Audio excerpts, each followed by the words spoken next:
Selamat malam, salam sejahtera dalam Tuhan Yesus Kristus. Terima kasih banyak untuk teman-teman yang sudah komen, like, dan kemudian sudah subscribe channel saya, mendukung saya dengan menekan tombol subscribe. Terima kasih banyak, Tuhan memberkati kalian semua.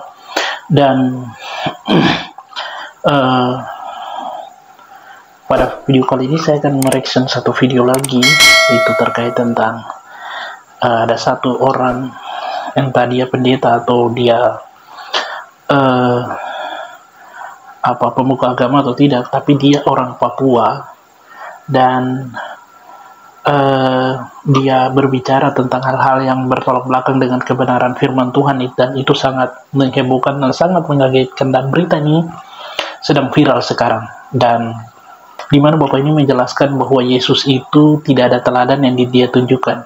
Yesus itu tidak taat kepada hukum Taurat. Yesus mengabaikan hukum Taurat.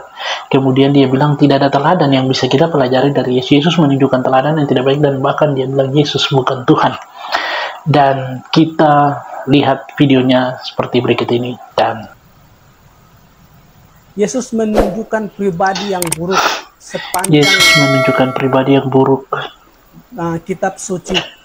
Saya bukan bermaksud menghakimi, tetapi ini fakta. Katanya fakta lagi.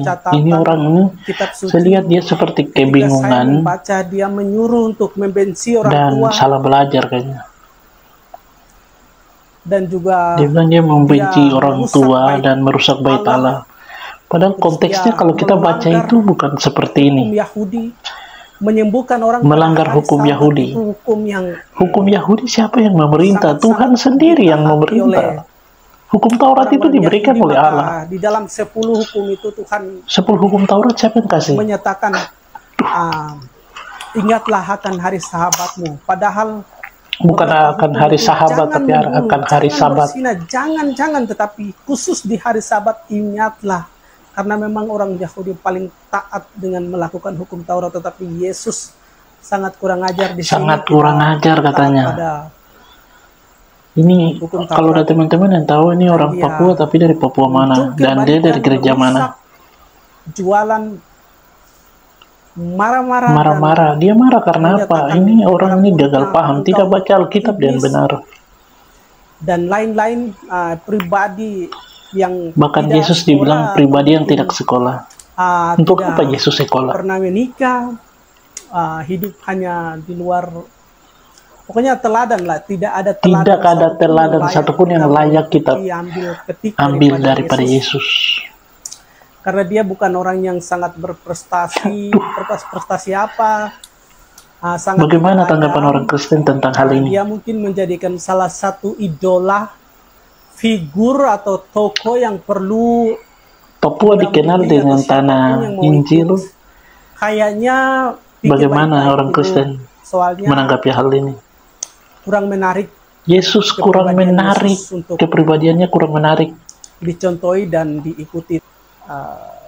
Itu tadi tentang Yesus. Ini sekarang tentang pendeta. Diberikan oleh para pendeta-pendeta bodoh. Pendeta-pendeta bodoh yang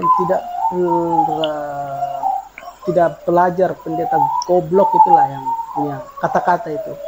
Mereka mengajarkan seperti ini orang ini kayaknya salah belajar. Dia belajar tentang filsafat tapi tersesat. Engkau kalau mau sukses datang ke gereja. Engkau kalau mau berhasil kamu datang ke gereja. Ikut Tuhan. Kalau engkau ikut Tuhan, kamu tidak akan gagal. Nah, kalau ini saya tidak setuju. Pasti Tuhan akan. Saya sependapat. Kalau ada pendeta yang bilang begitu, kamu datang ke gereja supaya kamu sukses. Jadi, kamu datang ke gereja, kamu tidak akan gagal begini. Yesus cuma bilang, aku akan menyertai kamu sampai kepada akhir zaman. Yesus tidak pernah menjanji kamu ikut saya, kamu akan enak-enak. Diberi kesehatan oleh Tuhan. Tapi janji penyertaannya ada. Apapun yang engkau lakukan itu diberkati oleh Tuhan atau lain sebagainya. Begitulah pendetamu, pendeta paling bodoh. Dia seperti tersesat. Dia belajar filsafat mungkin. Karena di belakang sana ada tulisan sejarah filsafat. Saya mau kasih tahu, mau menunjukkan Allahnya orang Papua, Allahnya orang Papua, Allahnya OPM, itu siapa? Mengapa? Saya bilang Alanya orang arahnya Tuhan OPM. adalah angin. Karena begini teman-teman. Ini benar-benar sesat. Kayaknya ini antikris ini. Begitu banyak serangan asing yang datang mau menghancurkan mereka. Tetapi mereka merasakan bahwa alam ini menopang mereka. Alam ini memberikan kehidupan bagi mereka. Bukan alam yang memberikan kehidupan, tapi Tuhan yang memberikan kehidupan. Memberikan jaminan keselamatan bagi mereka. Itu. Jadi orang ini dia seperti kebingungan, ya, seperti kebingungan. Sepertinya dia belajar filsafat.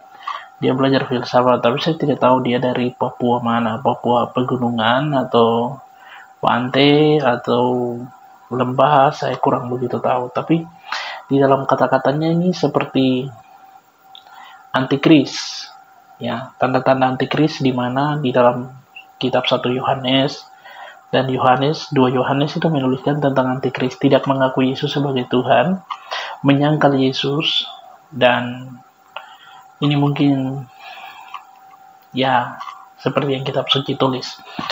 Dan dia bilang Yesus tidak memberikan teladan yang baik. Yesus mengabaikan hukum Taurat, padahal sebenarnya kalau kita baca, dia tidak membaca. Kita bisa melihat bahwa dia tidak membaca kitab suci secara keseluruhan. Dia seperti orang yang baru belajar, yang tidak mengerti apa-apa. Mungkin dia belajar filsafat, baru belajar secuil, lalu dia berusaha untuk menyangga Alkitab yang kebenarannya sudah ada, bahkan mungkin sebelum dia lahir, ya. Dan kemudian di sisi lain dia bilang Yesus tidak taat kepada hukum Taurat hanya karena menyembuhkan orang pada hari Sabat. Yesus di akhir daripada itu bilang lebih baik mana berbuat dosa pada hari Sabat atau melakukan kebaikan pada hari Sabat. Sedangkan kita sendiri saja, dia bilang kepada orang Yahudi, pada hari Sabat ada binatangmu yang tersesat, kamu pergi dan mencari. Apalagi ini manusia, lebih baik mana membuat baik pada hari Sabat atau berbuat jahat pada hari Sabat. Yesus sendiri bilang dia tidak datang untuk menghilangkan hukum Taurat, tetapi untuk menggenapi hukum Taurat. Itulah Matius pasal 5 kalau kita baca. Dan Yesus bilang, kalau ada orang yang meniadakan hukum Taurat, celakalah orang itu. Dan Yesus sendiri taat. Sunat 8 hari, usia 8 hari, dia lakukan. Dia taat. Justru karena hukum Taurat yang tidak bisa ditaati oleh manusia, itulah yang Yesus menjadi, Yesus menanggung semua hukum Taurat itu supaya manusia dibebaskan. Sehingga sekarang kita hidup di bawah hukum Kristus, bukan di bawah hukum Taurat. Kemudian dia bilang tentang membenci saudara. Konteksnya beda. Yesus bukan sedang berbicara supaya kita membenci saudara. Tapi Yesus sedang berbicara bagaimana kalau kita mengikut dia, lalu kemudian kita menoleh ke belakang, mementingkan keluarga, mementingkan ini. Yesus bilang, kamu tidak layak bagi kerajaan Allah. Jadi, video ini viral dan kemudian para apologet Kristen, ya, mungkin ya saya berharap ini bisa sampai ke Bapak Pendeta Esra Soru, bisa sampai pada Bapak Pendeta Melatok, atau bisa sampai kepada Pak Pendeta Stephen Tong mengenai tentang fenomena ini, atau beberapa pendeta apologet yang lain, Budi Asali, kemudian kepada Bambang Norsena. Ya bukan hanya itu, tapi mereka orang-orang yang berapologet, mereka akan jawab ini, karena saya lihat dia ini seperti kebingungan, belajar filsafat, lalu kemudian dia salah mengerti Alkitab, lalu kemudian dia bilang tidak ada sesuatu yang bisa dipelajari dari Yesus.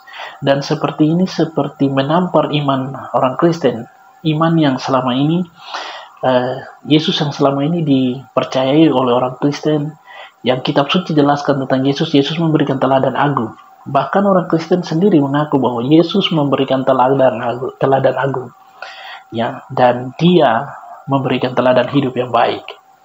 Ya, dengan kata begini, pasti orang Kristen tidak senang. Tapi penyesatan itu harus ada. Ya, dunia ini memang sedang lenyap di dalam penyesatan. Penyesatan itu harus ada, tetapi celakalah orang yang mengadakannya.